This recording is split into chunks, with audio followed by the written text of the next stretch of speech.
Is that the best that you can do? Living on wasted time. You don't got much time to lose. Living on, living on, living on and on and on and on and on. Do you really believe you are on the safe side? Living on wasted time.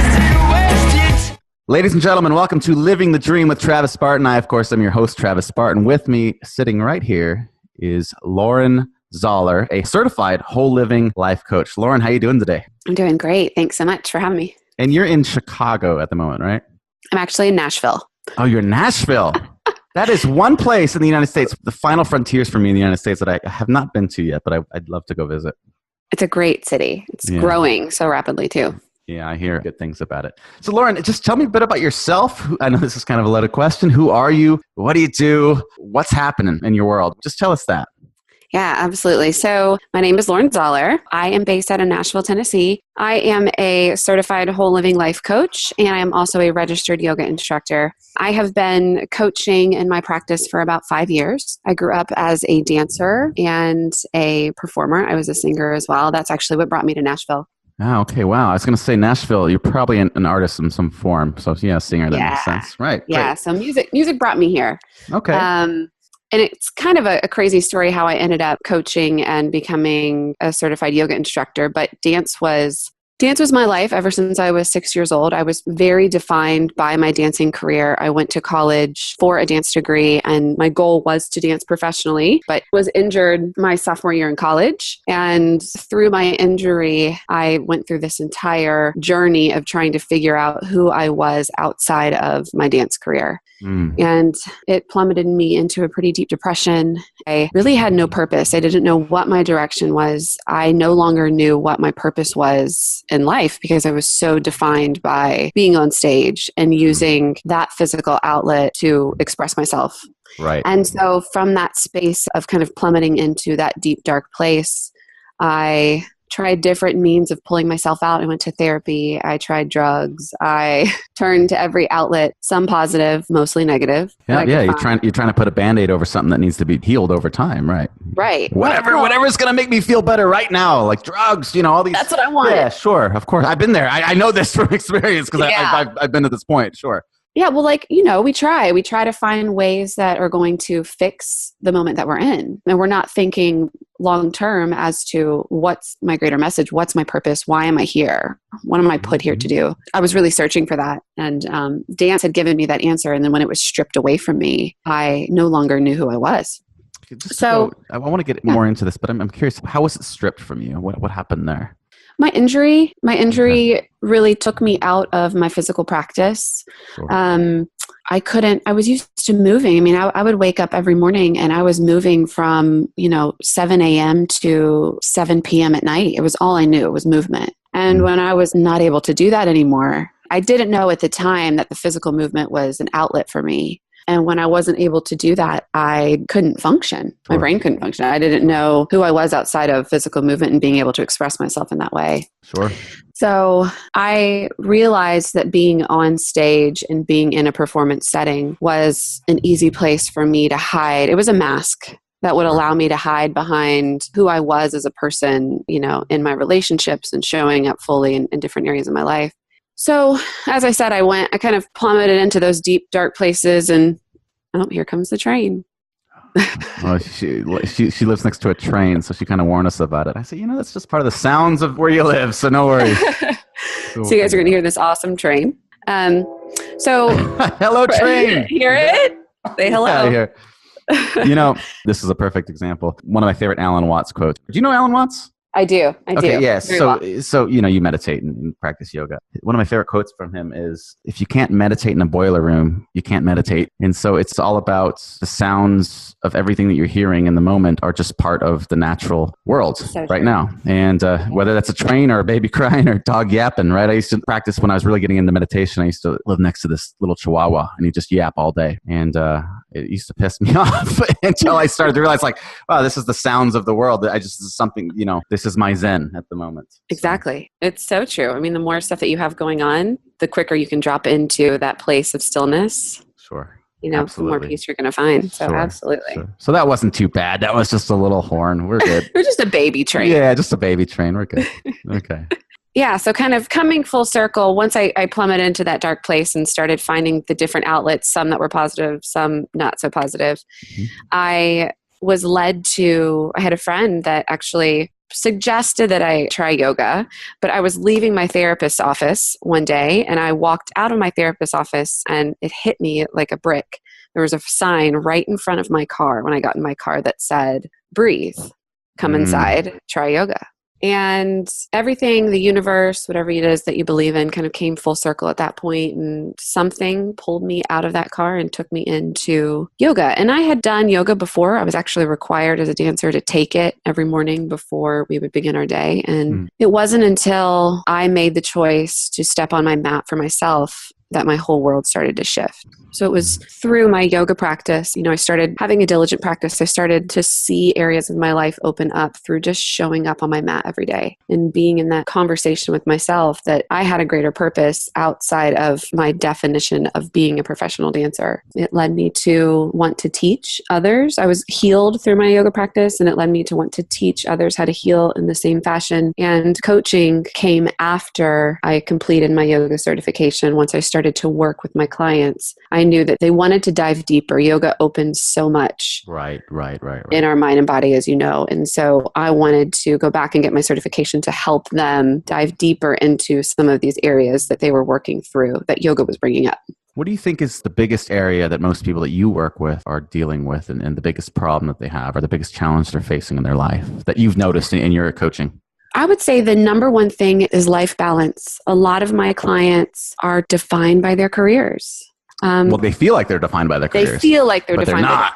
Right, exactly. Right. That's what they come to me for. Right. And they may not know it at the time. When they come to me, there may be an area of their life that has been so neglected for so long that it's completely out of whack, such as their relationships are falling apart, or they have some, crazy health scare that has happened and they know that something needs to change, but they are not aware their career has dictated everything in their life and they haven't taken the time for self-care to get their self-care in line with how much they throw themselves into their work. It's so interesting because, I work with many of the same people and, you're going through life and you live with this kind of life is in the future kind of mindset, especially here in the West, right? We go to school to graduate, but then once we graduate, we're not done. We got to go to the next school. And then if we got to graduate and get good grades there, and we got to go to college. And then once we're in college, we're working really hard so that we can get a career and something that going to make us lots of money. And we get a career. We're not done yet. We got to get that house with the white picket fence and the family, and we got to make more money and go up the corporate ladder and all these things. And then, hopefully go up the corporate ladder. And it's always out there somewhere, right? And by the time we're retired, we go, holy shit, who am I? Yes. I wasn't any of that. And I never took the time to be alive and to be present because I was always kind of focused in this kind of area that wasn't really who I was.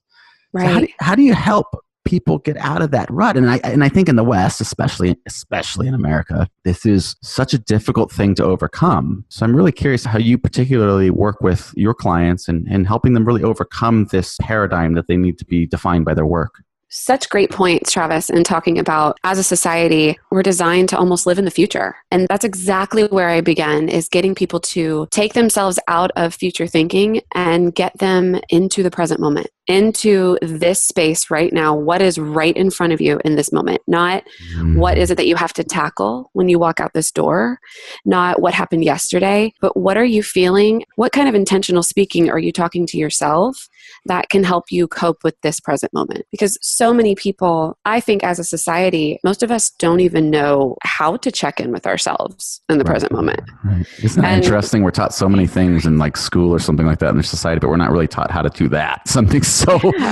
deeply profound and important. Simple. Yeah, I mean, it's even coming down to the most minute sense of how does your breath feel right now? What kind of signals, what kind of sensations is your body giving you right now in this moment? Because if you can learn to tune into the present moment and how your body is feeling in this moment right now, you will be able to use that as a guide to then dictate when you're doing something that is not in line with what is right for you, your body's going to give you an instant signal. But if you're not able to tune into the present moment and listen to that, you're going to continue to make repeated poor choices that over time are going to build up. And before you know it, all of these areas of your life are going to be completely out of whack because you didn't take the time to just be present and ask yourself the question, how does this make me feel? It's interesting because you were in that same position, it sounds like, doing the drugs and doing all these surface level kind of things to mask everything. But it sounds like when you learn to listen to your body, that's when the real insight and the real change came about. Yes. So fundamental. The true sadness is that so many of us go through the world and we don't understand these very simple things. We guys think this is this big thing that we have to learn to overcome, our sadness or our challenges. And more often than not, it's something as simple as just breathe. Listen to your body, right? Yeah. Can you share with me something like a big client win that you've had and how you've helped them overcome, confidentiality and all that, no names or anything, but like an example of a moment that you've really worked with a client and overcoming this and how they've done it, just to kind of inspire us a bit. For sure. So I have a client that I've been working with for quite a while now. And for confidentiality's sake, I'm not going to say he or she, but they are a serial entrepreneur, have several very successful businesses.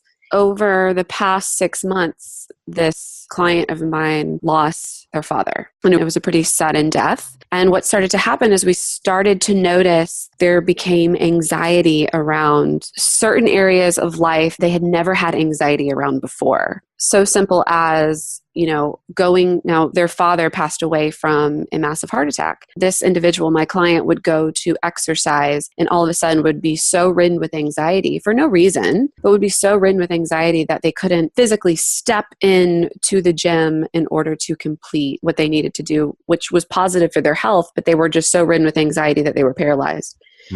And we found through coaching that it was a subconscious moment that was happening, that this massive heart attack that had happened with my client's father brought so much anxiety about what's going to happen to me in my heart when I step into this space, this exercise space, that's going to potentially give me the same result as my father. And my client was unable to just take that present moment that they were in, take a moment to step back and breathe through it, in order to kind of shift the conversation that their brain was having in the subconscious space to be able to get them to do something that was healthy for them, which was their exercise routine. Right. So what I did as a coach is we stepped through it from the beginning. We stepped through how, when he or she was in their car, how do we start to bring in breathing techniques to calm down the anxiety? Sure. And it worked. Powerful. And it's the gift that we all have that we take for granted so often. But the breath is a powerful tool, ladies and gentlemen, for those of you listening. And I know there's a lot, Lauren, who are listening to this right now and going, I'm anxious. I'm depressed. I got all these worries and I don't know who I am. Listen to what she's saying right now, because the breath is one of the most powerful tools you can have in not only overcoming anxiety, depression, but I'd have you consider, and I'd like to open up this kind of door in a bit, is discovering really who you are. Yes. So sorry to interrupt, but as you were. No. And yeah, absolutely. And that is what is so crucial about being and working in the present moment, is that your breath is something that is so constant. No matter what, the breath is the only thing that you don't have to control. No matter what, when you take an inhale, you're automatically going to exhale. So it will, if you can focus your mind's eye and come back to the breath and notice, okay, I know that I can control this. I know that no matter what, if I inhale, I'm going to exhale in this same space. How does my body feel? And what can I do to prolong my inhale and prolong my exhale, and notice what happens to my nervous system when I do that? Mm-hmm. You can shift so much consciously, but also subconsciously in your body and your brain. Yeah. What does your breath do? It influences your physiology, which your physiology influences your psychology, which your psychology in turn influences more of your physiology. It's a cyclical thing. Right. So if it's a practice. It's a practice, of course. If you're feeling anxious, what happens to your body, right? You get tightened up and you tense up, right? So if you can interrupt that pattern and just start to slowly do a breath exercise, maybe do your meditation, or, I've heard the 4, 5, 7 breath exercise is great. I don't know what you do. You can interrupt that physiological response, which in turn will subconsciously influence your psychological response. And this is a practice that most people, when they're anxious, they don't want to do that. They go, I'm anxious. I want to deal with something. I want, they don't want to slow down and breathe a lot of time. But if you do that, there's an incredible power there.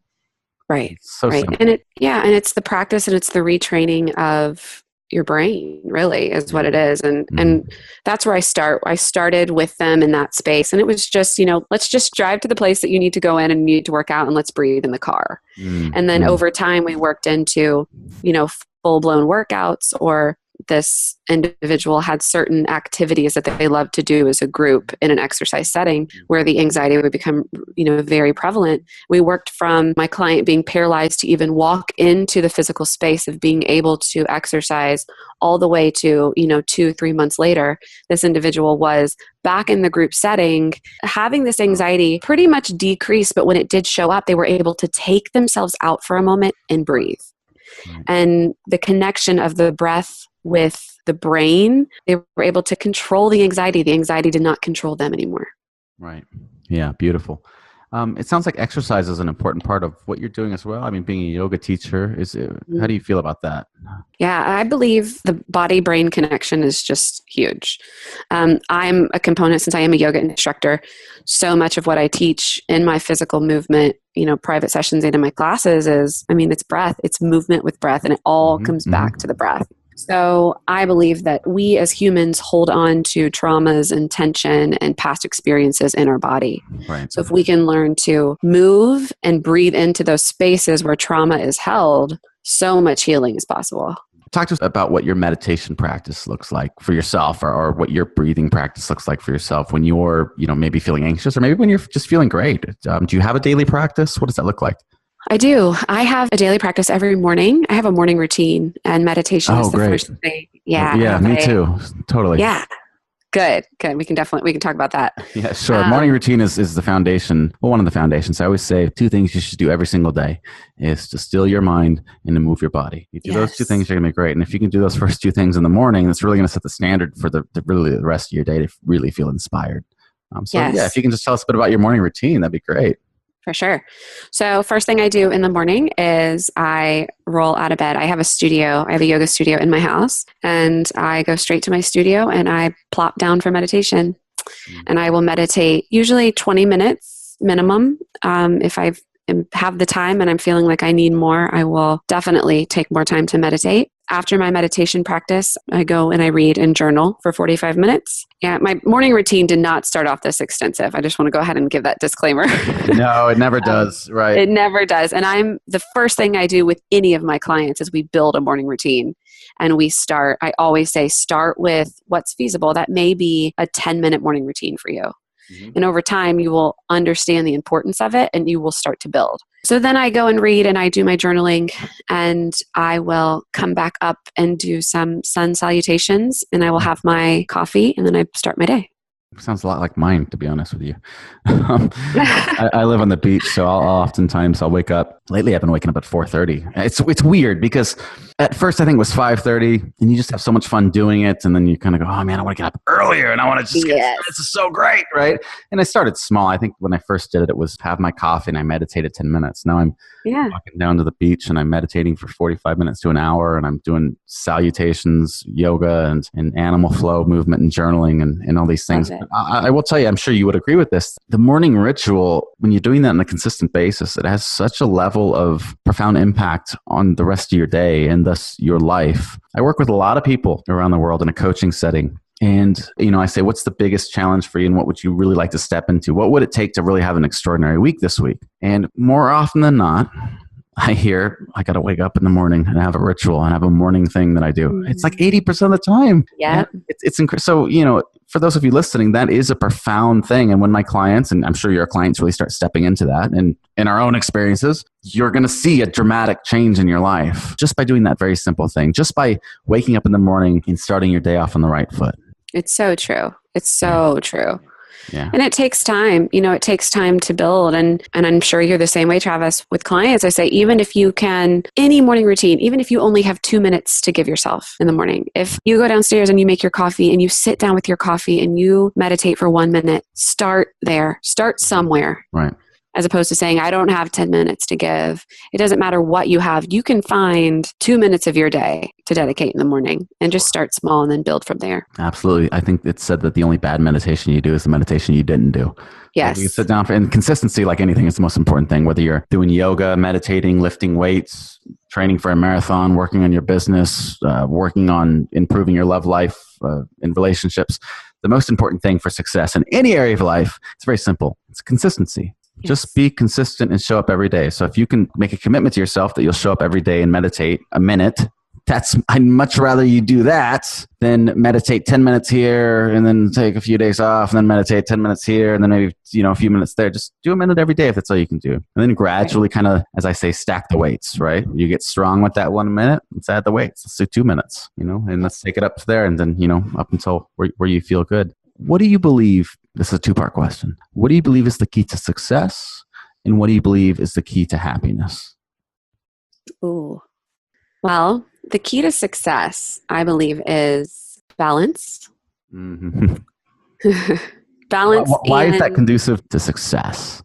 I believe that balance is the key to success because you cannot, if you work yourself to the bone and you are constantly thrown into your work to the point where you are neglecting your family life, you're neglecting your health, you're neglecting everything else that is a factor in creating your life, you're not going to be successful because you're not going to have anything. If you think about, I always tell people, you can't fill up someone else's cup. And if you're in business or you're trying to do something and become successful, it's all about pouring into, no matter what the business is, you're pouring into other people. Right. There's no way that you are going to be able to show up fully and pour into your customers or your service-based business if you are not full yourself. So finding that balance of being able to fill your cup so that you are able to fill others is personally my key to success. I know that my self-care practice is just as important as the grind and is just as important as pouring myself into my business. Sure. All right. And what about the key to happiness? The key to happiness is being in the present moment. Is being able to know that where you are in this space right now is perfect. The key to unhappiness is living in the future and is living in the past. Yeah, it's attachment, isn't it? Yes. Past, it's attachment. You live in the future, that's attachment. The root of all suffering and the root of all sadness is attachment. If you're depressed, what are you doing? You're living in the past, right? Right. Or if you're living in the past, you're usually depressed. If you're living in the future, you're usually anxious. Yeah, I love worried. that answer. That's probably what I would say as well, being present. How can one cultivate, just quickly, I know it's not as quick as, it's you probably want it to be, but how would one cultivate more balance and being more present in their life? What's one kind of practice they can take with them? I mean, we've talked about it at meditation. Yeah. A meditation practice is hands down. And I get a lot from clients and even, family members. Meditation is a practice. And a lot of people will come to me and say, well, I can't meditate because I can't turn my brain off. Well, that's why you meditate. It's a practice to get you to come into the present moment and to cultivate stillness. And it's the same thing as you and I spoke about earlier. It's consistency. The more that you do it, the more you're going to be able to retrain your mind to still and to come into the present moment. So I think it's really finding a meditation practice and also finding something that you enjoy doing. I'm a huge believer in self-care, and I believe that you should always pour back into yourself and that you should take, whether it's in your morning routine or if it's something that you do before you go to bed or if it's 5 minutes during your lunch break, find something that you can do that pours back into yourself, that allows you to take care of yourself and continue that conversation of how do I feel right now? What do I need? How can I fill that cup back up? It is. Yeah, there's a lot of self-inquiry goes a long way. And so many of us don't take the time to really do that. It's something so simple as what do I need or what's holding me back or any of these kind of questions that we can ask ourselves. Just slow down and ask ourselves and be present in the moment and ask can really go a long way in discovering what we need in life, what we need more of, what we need less of, what we need to let go of. So much is opened through this self-inquiry. Right. And we're trained, as I think personally, we're trained to not listen. We're terrible You know? listeners. How many We're times? terrible How many times do you go out to dinner with somebody and they're just talking the entire time? Oh, I had lunch the other day and I was talking to this yogi, well, self-proclaimed yogi, I should say.